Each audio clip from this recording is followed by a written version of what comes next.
Okay, so today we're going to be looking at the second example of the slope deflection method. So if you have a look through the section notes again, let's just start at the front.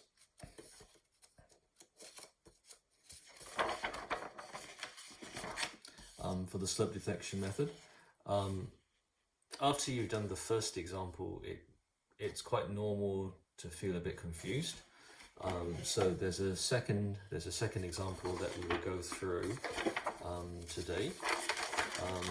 Let's have a look. So you've had a look at the first example, hopefully, and been through that and make sure you understand everything. So if you don't feel you're okay, that's all right. We've got the second example to go through. After the second example, if you flick through the course book, there would be some tutorial questions or problem sheets. So this one here, and the two frame ones, which I'd say they're no sway frames, so they're not really that complicated, and we'll talk about them later on. So generally, after you've been through at least the first two, plus maybe this one, you should start to feel a bit more comfortable, and you could probably appreciate there's a bit of a mechanical process that you just need to follow, or an algorithm that you need to follow, and if you do that, then you should be fine. Now, if you go onto the Dropbox, so hopefully you can see the phone here. If you go into the slope deflection method, let's go for the in-class question 1, which is the one in the last lecture. And there's two of them, so one is the one in the last lecture, and this one here is the one that we're going to go through at this moment in time. So if you look at the first one here, what I've done is I've got the lecture recordings from last year, which you can go through if you want to, or the ones that we've got this year. I've got a solution done in one page by one of the students. You can generally solve these in one page, or 1 or 2 pages, and then I've got a more detailed example here. I've got a more detailed calculation here, which you can go through if there's anything that you find a bit unfamiliar. And there was also a student who wrote this one out for me last year. So as we've said, you can do the whole solution in 2 pages, but this one is a step-by-step guide that should basically go through everything and give you all the finer details if you wanted to. So all of that's available for this for the first problem. For this problem here, if you check the Dropbox, firstly, I've got how I went through it last year. So you've already got these 2 videos here. If you're fine with those, then you don't need to watch this lecture. I've also got a YouTube solution, which I probably did about 5 years ago, 5 or 6 years ago, just going through this one here, talking through some of the numbers as well. If you look here, there is a more detailed solution in this one here, which gives a few more steps that you may want to see. Once you've finished with the slope deflection method, which would give you the bending moment diagram, then from there you would be wanting to calculate the reactions. So those would be the reactions under the supports, or the vertical reactions, and also any moment reactions that there are. So I've done it span by span in this case here, and just I'm doing free body diagrams of each span in order to allow me to plot the shear force diagram, and then from the shear force diagram, as we can see, the reaction solutions come out quite nicely. Okay, so if you think that what's presented here is doesn't have the detail that you want, then there are these other resources that you can look into. Okay, so the first thing we'll do is we'll have a look at the problem. So I'll sketch up the problem here, so that one, and I'll just point out a few things. So generally, as we want to do it, we've got three rollers, and then we've got a load coming down from here. Okay, which is a cantilever load of 10 kilonewtons. And along the first span here, that is 5 kilonewton per meter as a UDL, along a span of 10 meters, so it's 50 kilonewtons in total. Note this one here, which is the 50. What's the span is also 10. This one is not at the center, and it's offset by the center, so that distance there would be 4 meters, and that distance there would be 6 meters. Okay, so just note that that one is not quite at the center. Yeah, it's not at the center, it's not at the mid, it's not at the 5 meter mid span. The other thing to note is that this span here doesn't carry any load, so there's 0 load on this one here.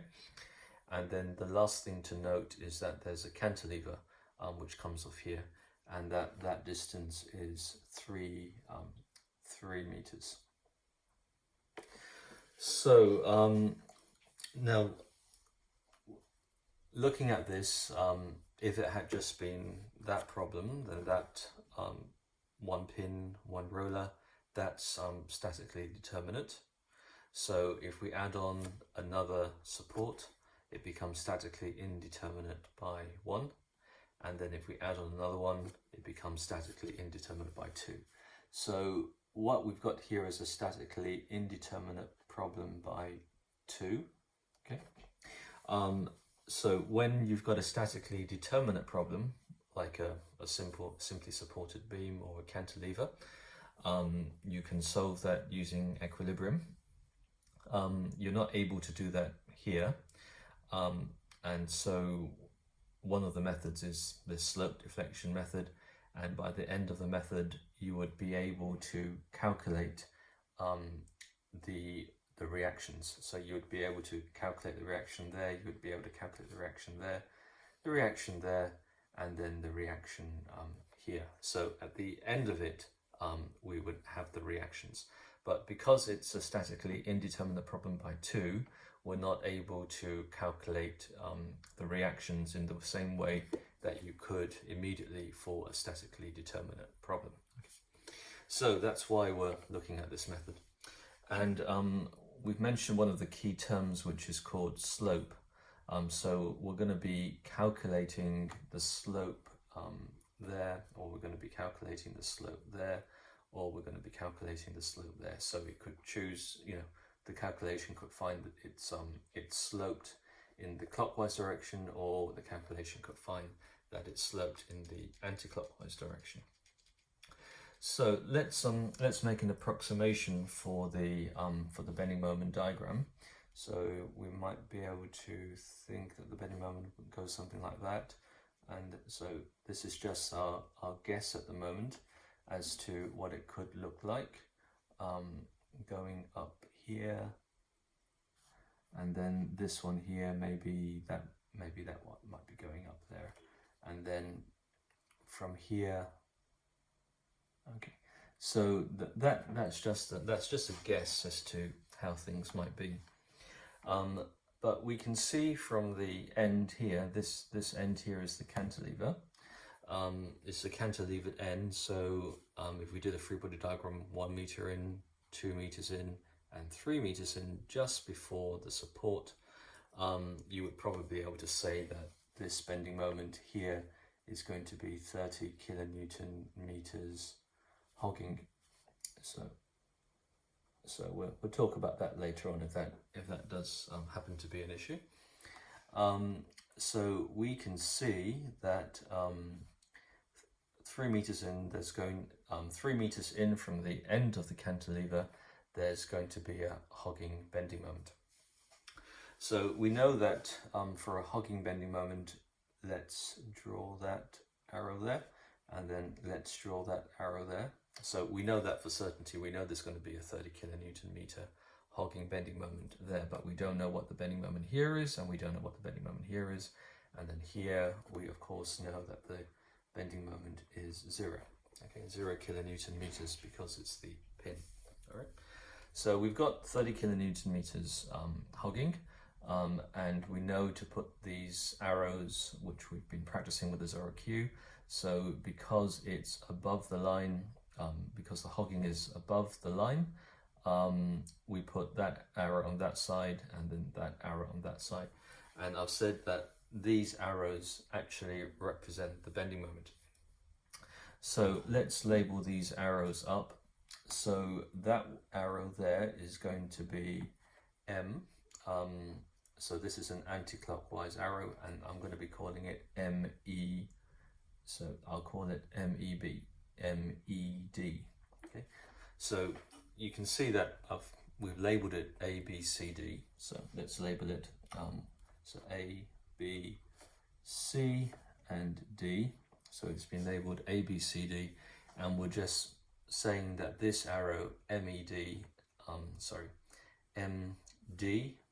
which is here, and then E would be at the end. So MD looking towards E is going to be MD looking towards E is going to be equal to 30 kilonewton meters, and we can see that this is going the anti-clockwise direction. So I'll put 30 kilonewton meters anti-clockwise. Okay, and we can see that this one is going to be MD looking towards C. So that arrow, which we'll call, that's M, and then we'll call that D, and looking towards C, and that's going to be equal to 30 kilonewton meters, and this arrow is going clockwise. So just to summarize, before we start doing the problem, we've looked at it and we've said there's going to be no bending moment there. So if there was an arrow there, then that would be MAB, which you could also call MA, and that's going to be equal to 0 kilonewton meters. There's going to be arrows here, which we will be calculating. So you could say to yourself, I'm not sure if this is going to be hogging or sagging. I'm not sure if the bending moment is going to be on this side or on this side, but I'm going to be putting in this sign convention of clockwise equals positive and run through the slope deflection calculations and work that out. So that's going to be our unknown that we're going to be calculating. The bending moment here is also going to be an unknown. So MC is going to be an unknown. We don't know whether MC is hogging or sagging, and so we'll be calculating that. But the one thing that we do know is that at D, because of this cantilever, that MD is going to be equal to 30 kilonewton meters hogging. So I could say MD is equal to 30 meters hogging, 30 kilonewton meters hogging, and so I can draw these arrows on the either side of D, and I know that this is the correct direction. So I've identified MD looking towards E, MDE is 30 kilonewton meters anti-clockwise, and I've identified that MD looking towards C is going to be equal to 30 kilonewton meters clockwise. So hopefully all of that is fine. Okay, now let's talk about this bit here. Okay, so firstly we'll say there's going to be no deflection, no vertical deflection at A. We're going to say there's no vertical deflection at B. We're going to say there's no vertical deflection at C, and of course there's going to be no vertical deflection at D. So that is the compatibility. And then we're going to talk about rotations. So we're going to say that B is going to rotate in a clockwise or anti-clockwise direction, but B, the rotation at B is the same as the rotation of B looking towards C or B looking towards A. Okay, so that sort of simplifies it. Theta BA is equal to theta BC, which is equal to theta B. and this is the slope that we're going to be calculating. So if you remember, if you've got your deflected shape, you've got an equation for the deflected shape. If you differentiate that once, you're going to get the gradient or the slope, and that's these thetas. And if you differentiate that again, then you're going to be getting the curvature. d2 y by dx squared is going to be equal to the curvature. So this, I'm just saying, is going to be equal to the slope. And we can say the same thing happens at C. So theta CB is equal to theta CB is going to be equal to theta CD, which is going to be equal to a theta C. So if I drew it in that direction there, okay, so we'll call that theta CD, and we'll call that theta CB. So theta CB is in the same direction as theta CB, so we're just going to call the whole thing theta C. Okay, so hope that's clear. Right, let's move on. So equilibrium, we've identified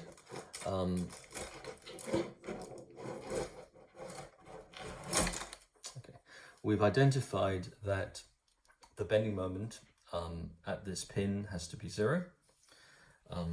So the bending moment here is 0. So MAB, or the bending moment at A, looking in the B, there's no direction to look on that side, is going to be equal to 0. We've identified that MBA plus MBC must be equal to 0. So we know that whether it's hogging or sagging, so whether that turns out to be hogging or whether it turns out to be sagging, if you add the two arrows together, obeying the sign convention of clockwise is positive, it's going to turn out to be 0. So let's look at this one here.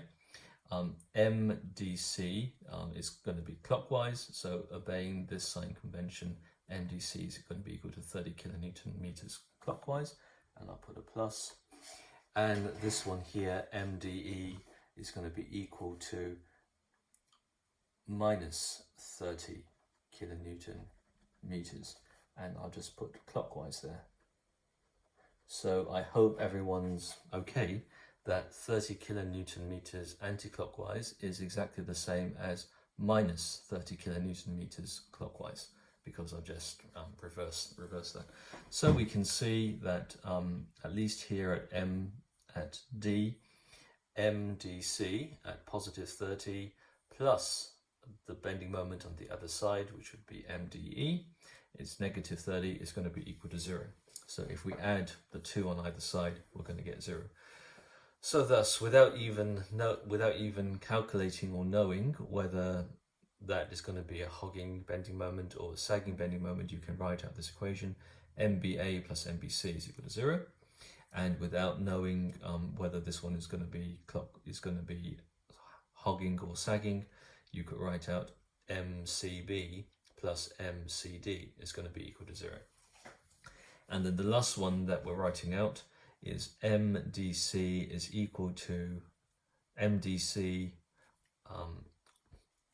Well, we're writing out MDC is equal to positive 30 kilonewton meters, based on the arguments that we've presented here, that one is 30, that MD is 30 kilonewton meters, MDE is 30 kilonewton meters anticlockwise, and so MDC is equal to positive 30 kilonewton meters clockwise. So that equation just states what we've discussed around here, or MDC plus this one here is going to be equal to 0, which we've already shown. Okay, so what I'll do for the time being is just close that for now.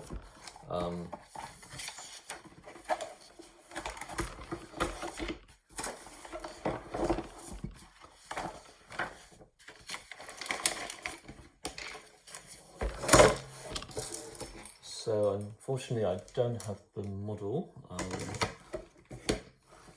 don't have everything here, but what I've got here is what we've just discussed. So we've got to label it up. So A, B, C, D, and E. And with E is where we're applying the 10 kilonewton meter. So obviously that's not to scale, but I've chosen just to show it there. And then on span AB, we've got 5 kilonewton per meter acting over there. Here we've got 50 kilonewtons, but it's not at the center of the span. It's at 6 meters away from B. This one has no load on it, so there's no load acting on this one here. What we want to calculate from the slope deflection method is we already know that MA is going to be equal to 0. We already know that MD is going to be 30 kilonewton meters hogging. So if we stick that down there, you can probably see how everything deforms around here. So you can see that nice hogging moment going over there, which tells you that MDC, or the moment that's acting on this side here, must be going in the clockwise direction. Okay, so we know that this is a known, that MD is hogging 30 kilonewton meters, and in the sign convention of clockwise is positive, MDC is 30 kilonewton meters positive.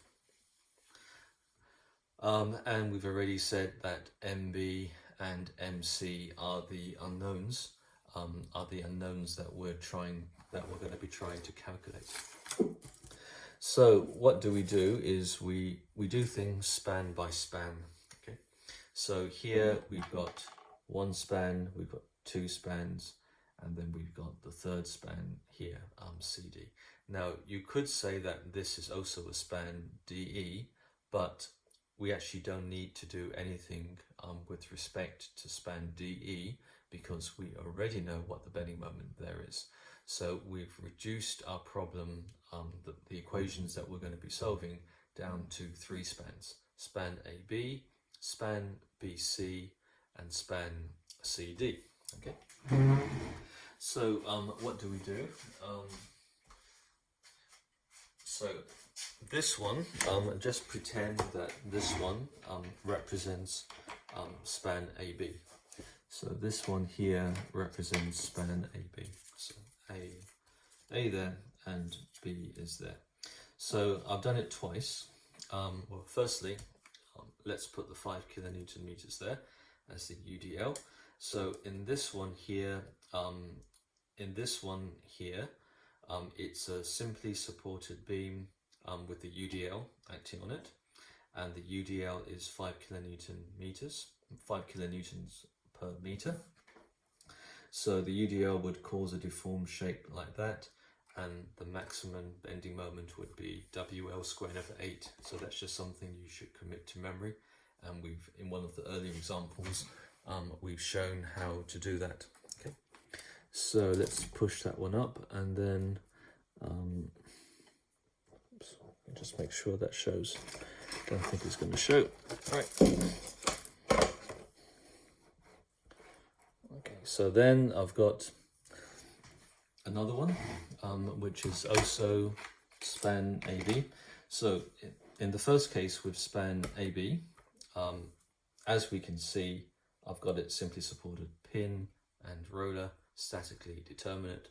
You're able to work out the bending moment diagram, and this is the active bending moment diagram, which we'll talk about later on. Okay, so with the active bending moment, the maximum bending moment WL squared over 8 for the bending moment, which would occur at the center of the beam, WL squared over 8, and bending moment here is 0, and the bending moment here is 0. So we'll call that the active bending moment. Now, what you next do, after you've been able to work out the active bending moment, which you should be able to since it's just a statically determinate structure, is that you now you transfer exactly the same load onto a case where instead of having rollers allowing that pin and roller, or permitting rotation at the end. In this case here, these two ends are now they're now fixed. Okay, so these two ends are now fixed. So there's going to be 0 rotation here, and there's going to be 0 rotation here. And you apply the load, the UDL here, and you're going to get that form of a deflected shape. So that should tell you that in this case here, there's going to be a moment, a moment at the end there, and in that direction. And this one here, there's going to be a moment in that direction there. Okay, so we're going to be calling that MFAB.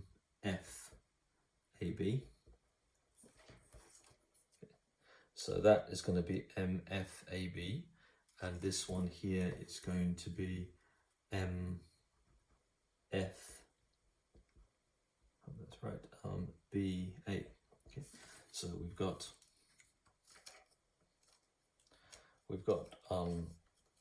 a bending moment at the end of this beam, and that's going to be called MF. F standing for fixed end, because this is a fixed end and this is a fixed end, and on the other side it's going to be MFBA. Okay, so key thing to remember is we're taking exactly the same span, which is span AB. We put the same load here on simply supported case, which is statically determinate, and you're able to work out the reactions immediately and able to work out the bending moment immediately. And then we put exactly the same load onto a case where you've changed the boundary conditions here. So here that's pin, and here that's roller. So in this one here, for the fixed end, both sides are fixed in that it doesn't permit any deformation, and that's any rotation, and that's why we have this notation MFBA. Okay, so hope that's clear. This one here, bending moment 0, bending moment 0 here, of course, and this one is known as, we'll be using it, calling it the active bending moment, and this is the fixed end bending moment. Okay. So we'll put that to one side. Okay. So we've now looked at the first span, which is span AB. Now let's look at span BC. So this one is B, okay, and then this one is C. So we've taken out span BC, and we've now said let one end be a pin and the other end be a roller, and the load, which is down there, which is in the offset, is applied at exactly the same position. So we'll be applying the 50 kilonewton meters at the offset, 6 meters away from the end. Okay, so 6 meters away from the end here. Okay, so if you do that, you should be able to work out the reaction here, and you should be able to work out the reaction at C using simple statics. Now if we go here to the piazza, remember this is what I will later call the active, and there was a question on the piazza. I'm going through my notes, revising the slope deflection, and the student wants to know where that bending moment comes from for span CBC. So that one here is this span here, and they want to know why it's 120 kilonewton meters sagging. And I think I've said a simply supported beam of span 10 meters with 50 kilonewton meters point load 4 meters from the right hand end would have reactions at the left hand side of 20 kilonewtons and 30 kilonewtons at the right side. So the bending moment under this point load of 50 is going to be equal to the 20 times this distance here, which is 6 meters. So 20 times 6 gives you the 120 kilonewton meters sagging. Okay, so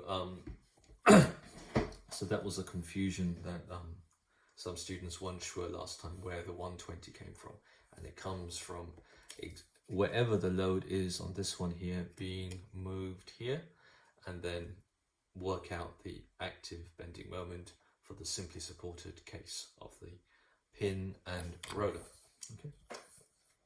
So now we've got the fixed case, which is going to lead to MFBC and MFCB.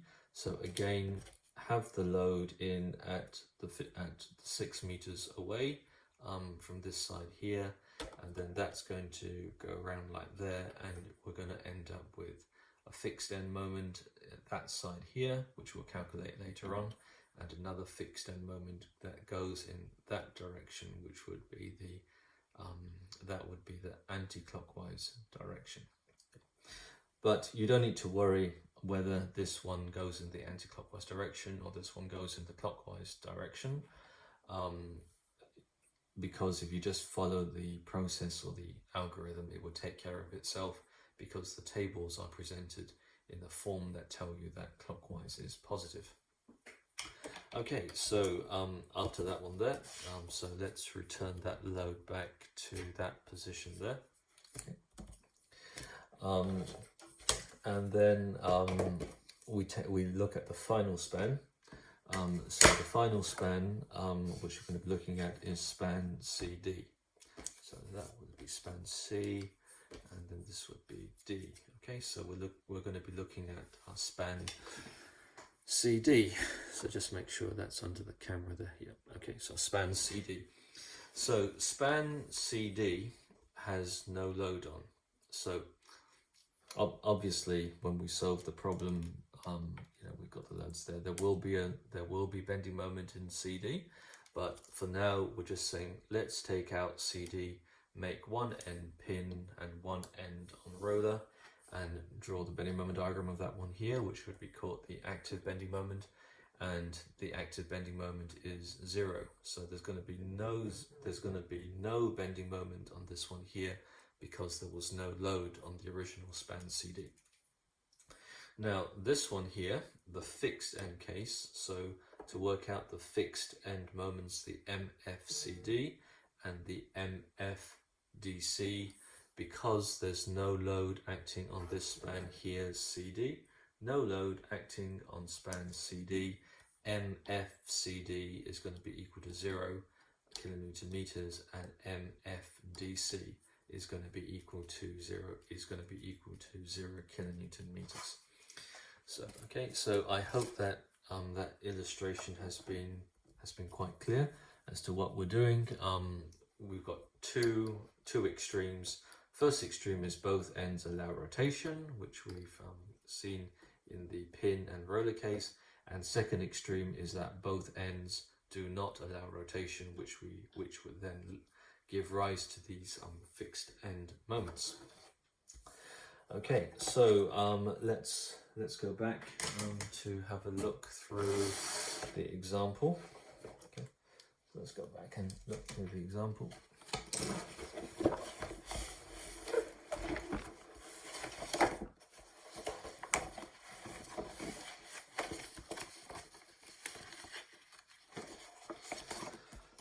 So with slope deflection method,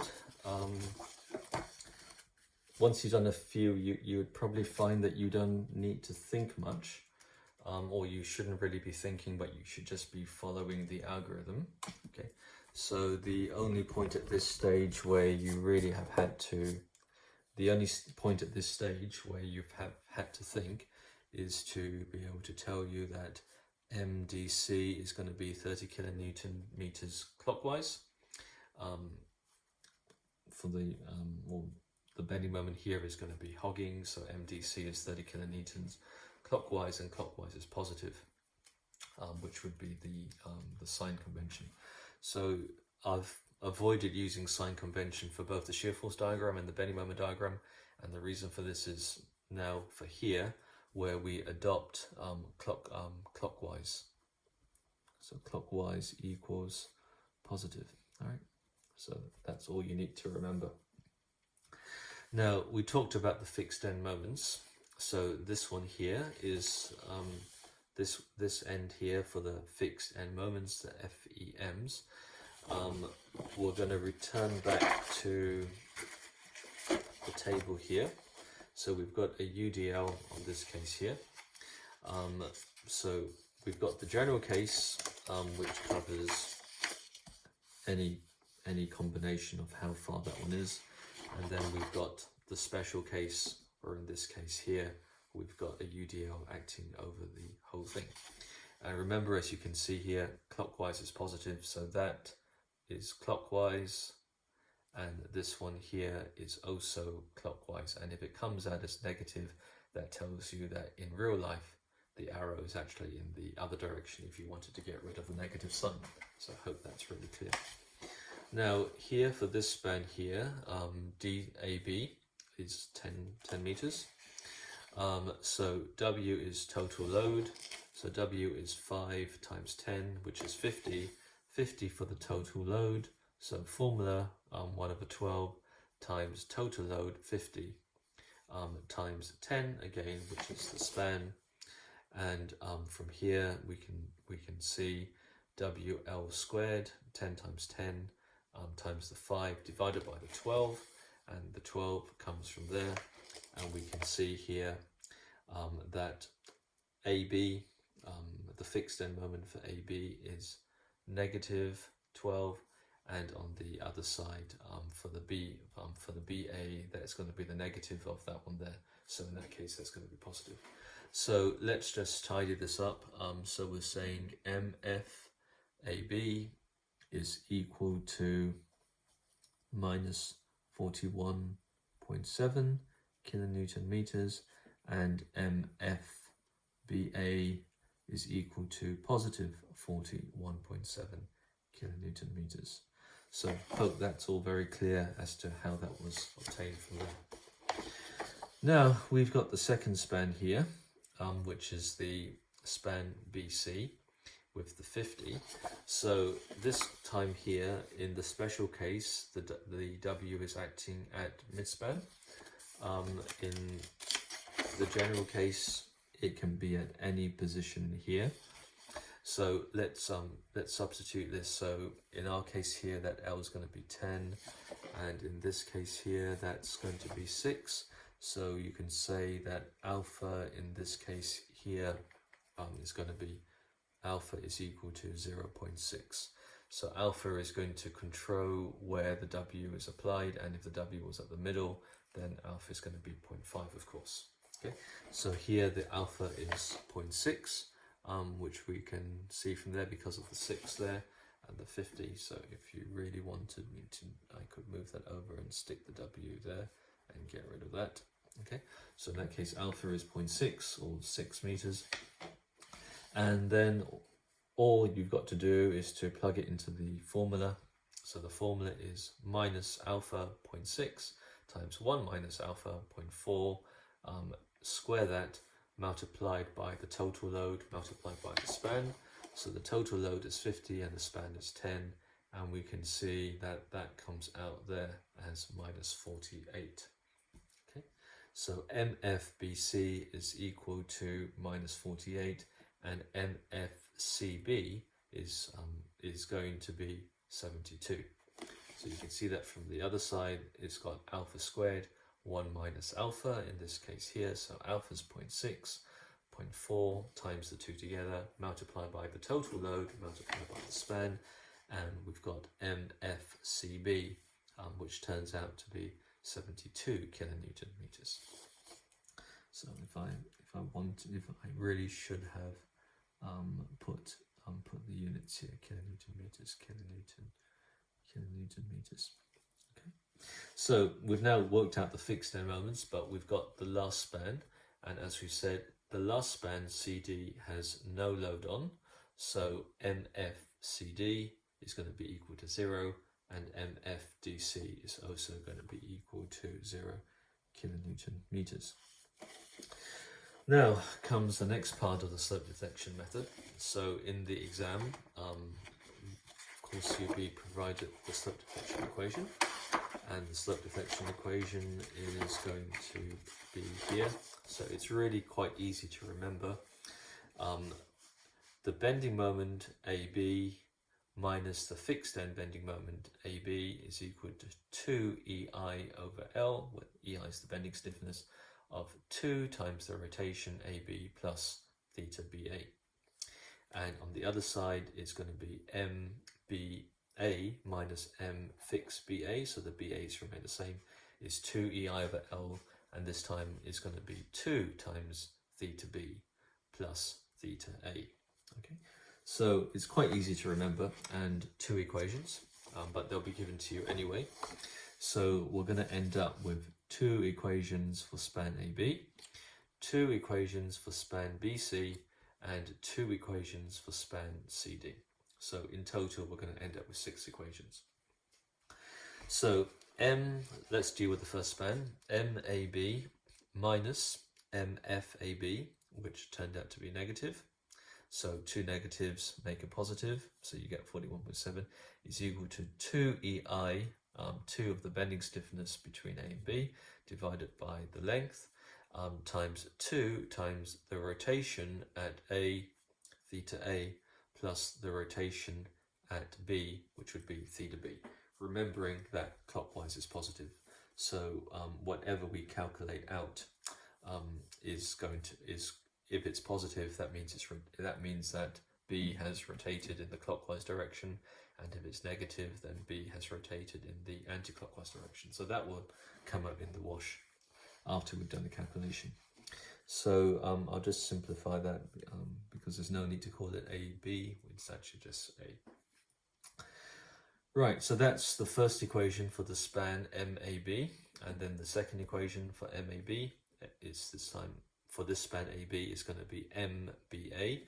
So MBA, remember that's the bending moment that we're calculating. MBA is the actual bending moment at B on the span AB side. So MBA minus MFBA, and MFBA is 41.7, so we keep the minus, is 2EI over L, 2 times the rotation at B, 2 times the rotation at B plus 1, which would be the rotation at A. Okay, and that's your second equation. Third equation, let's deal with span BC. So MBC minus MFBC is going to be equal to 2EI over L, and that's going to be multiplied by 2 times the rotation at B, which we're going to be calculating, plus 1 times the rotation at C. So let's see if that comes out from here. So MBC plus 48, so it's plus 48 because the fixed end moment was negative. 2EI over 10, 2EI over 10, 2 times theta B, plus 1 times theta C. And then the other one is MCB minus MFCB is going to be equal to 2EI over L times 2 times the rotation at C plus 1 times the rotation at B. So we've got that one there, 2 times 1 there, and it remains negative because MFCB was positive. And then the final one is this span here. So the fixed end moments are 0. So here we've got the fixed end moment. So MCD, which we've got there, is equal to 2EI over 10, 2 theta C plus theta DC, which we've got there. And then the final equation, it deals with the DC. So MDC minus 0 is equal to 2EI over 10, which being the span, theta 2 theta D, which we've got there. So let's just make that a bit simpler. Theta D's plus 1 times theta C. So we've now got 6 equations, and we can also make some other adjustments. So we know that the bending moment there is 0, or all the stuff that we talked about before. So the bending moment at A is 0, so MAB is also going to be 0. So you've got some equations that need to be solved, and what we're doing is we're now using equilibrium. So these two deal with span AB, these two deal with span BC, and these two deal with span BC, these two deal with span AB, and these two deal with span CD. Okay, so 5 and 6. But at theta B, we've got equilibrium. The bending moment at B, bending moment BC, plus the bending moment bending moment CA plus bending moment, sorry, can't quite see that. Yeah, bending moment BA plus bending moment BC is going to be equal to 0. So we talked about that before. Let's just put those in. So remember, clockwise is positive. So clockwise is positive, so I'll draw clockwise there, and I'll also draw clockwise there. So that would become your MBA, and that would become your MBC, and we've drawn them both in the clockwise direction, but we know that they have to be equal and opposite, hence MBA plus MBC does need to be 0. So what we do then is that we take these two equations, equation 2 and equation 3, which both relate to B, and we add these together. So if I took these two equations out, and if I added them together, so I put a plus sign between them, so put the plus. So I would have MBA plus MBC, and we see MBA plus MBC is equal to 0. So there I can eliminate that, and then I've got another expression there. So minus 41.7 plus 48 is equal to 2e over 10 theta A plus 4 theta B plus theta C. Okay. So if we look here on the next page, you can see that I've added equations 2 and 3, and that's what pops out on the other side. And then the final thing you can do is you can add equations 4 and 5 together. So we add equations 4 and 5 together. So the left hand side of the new equation would be MCB minus 72 plus MCD plus 0, and we know that the MCB plus MCD is going to be equal to 0. So in this way we can eliminate those lots. Just add those to the left hand side together and you get up with negative 72, and then do the right hand side and you'll get 4 theta C's plus 1 theta B plus 1 theta B. So we've got that here there, and that's equal to the right hand side. And then the last one I've left untouched, which would be the theta C's and the theta D. Okay.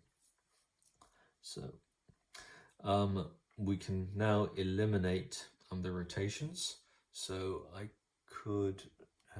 didn't really need to have these here. Okay. For the reasons that I explained at the start here when I talked about the angles, because they're all the same. So I can eliminate theta A and I can eliminate theta D. And I can do that just by adding two equations together. And then finally, I can work out what my theta B's are and what my theta D's are. So remember, this is the slope, so it's a slope deflection method, and what we're doing is we are working out the slope at B and we're working out the slope at C. So from here I can see that my slope at B is in the clockwise direction. So if that was the deformed shape, it would go like that. So you could see that this one here has rotated in the clockwise direction, and you can see that down, so maybe it would have gone like that and then go like that, and you can see that maybe the deflection at C has gone in the anti-clockwise direction. So let's put that there, so that would be clockwise, and so that would be anti-clockwise. That would be this and the anti-clockwise. So it would have gone in the anti-clockwise direction. See, it's gone in the anti-clockwise direction. Yeah, okay. So that's just a check to see the rotations, on each side. Now we've worked out the rotation of B and we've worked out the rotation at C, and so we can put these back into the original equations, equation 3 and equation 4. So going back to our equation 3 and going back to an equation 4, we're now able to work out what the MBCs and the MCBs are. So remember, these are the bending moments. So when you do that, MBC works out to be negative 67.4. So MBC, remember, clockwise is positive. So this tells you that since clockwise is positive, MBC is equal to 67.4 anti-clockwise. And this tells you that MCB is equal to 23.6, and that's going to be clockwise because that one is positive. Okay.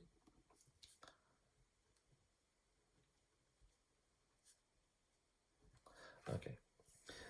So what you do is that you put those back in. So you can see that 67.4.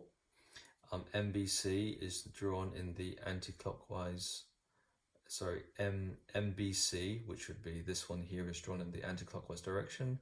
So we know by equilibrium that MBA must be the same value but in the opposite direction. So that's shown there. So that tells you that MB is going to be 67.4 hogging. So you've identified that this is hogging there. And you've identified that on this side here, you're going to be getting 23.6, and that's also going to be hogging on that side there, just by the direction of the arrows that you've identified.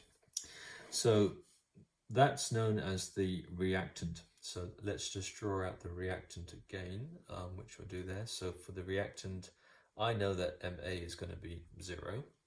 I know that MB is going to be 67.4, so 67.4 because we've just calculated that. I know that MCB is going to be 24, so I'll put that there as 24 kilonewton meters hogging. And then I know that right at the end here, it's going to be 30 because we've already said that's going to be 30 kilonewton meters.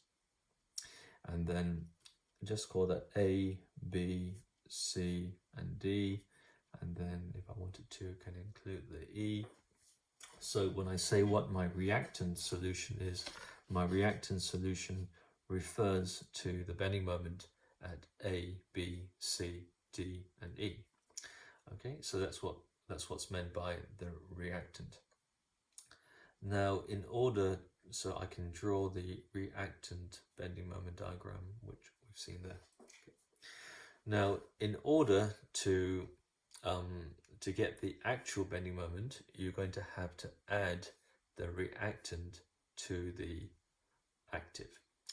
So remember right at the start when I showed you the model, let's say this model here representing AB, we've got WL squared over 8 over there. So I will be adding onto this bending moment diagram there my active solutions. So my active solutions would be that WL squared over 8 to get there, and this one here, which for span BC would be the 120 with the load coming down there. So that would be something like that. Okay. So this one is the reactant and this one is the active, and I'm going to need to add these two together. but I do know what all the points are, so 20 kilonewton meters. So how do I do that? So this is my reactant and this is the active. So if I was adding these two together, which I could show down there, so bending moment there is 0, bending moment there is 0, so I can put there. Bending moment there and bending moment, that one is 0, so it's going to be that point up there, your 67.4 kilonewton meters. This one here at C is going to be down here, which is going to be 24 kilonewton meters, because it's that point plus that point. When I add them together, it's going to be 24. So what happens between here and here as I add that bending moment to that bending moment, it's going to look something like that. Okay, and at any point I want, I would be able to calculate the value. Now what's going to happen to my bending moment between here and here? So I've got these 2 points there, but at the 6 meters you can scale what value that's going to be. So just do y equals mx plus c, work out that value there at that point. So that point is 67, that point is 24. So you should be able to work out that point there 6 meters away. Either draw it out with a ruler on some graph paper and scale it, or just work it out from y equals mx plus c, and then add that on to the 120, and then you will get that value down there. And then what happens there, along that span there, there's going to be nothing. There is bending moment, but there's nothing on the active side to add. And then down here, you just go up to 0. Okay, so from there, you're able to add your reactant, calculated from the slope deflection method, to the active, and you'll be able to draw the bending moment diagram of the final shape. Probably more like that one there. Probably more like. Okay. So once we've got the bending moment diagram,